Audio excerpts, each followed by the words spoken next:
शेतकरी गडी खांदी घोंगडी घेऊन पाटी पेन्सिल र शिकाया चला कारभारीन सोबत तान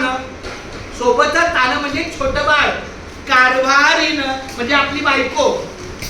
कारभारीन सोबत तान घेऊन पाटी पेन्सिल र शिकाया चला गांधी बाबांनी सांगितलं काय र दारू कुणी प्यायची नाही र गांधी बाबांनी सांगितलं काय र दारू कुणी प्यायची नाही र ह्या आता शपथ घरात बचत ह्या आता शपथ घरात बचत देशाचा होईल फायदा र शिकाया चला शेतकरी गडी खादी घोंगडी घेऊन पाटी पेन्सिल शिकाया चला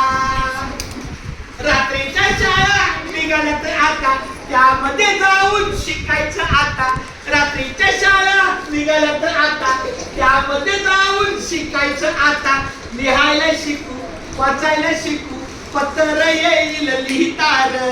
शिकाया चला कारभारीनं सोबत तान घेऊन पाटी पेन्सिल र शिकाया चला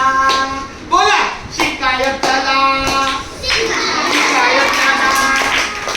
शेतकरी गडी बोला माझ्यावर बोला शेतकरी खांदी घोंगडी शेतकरी गडी खांदी घोंगडी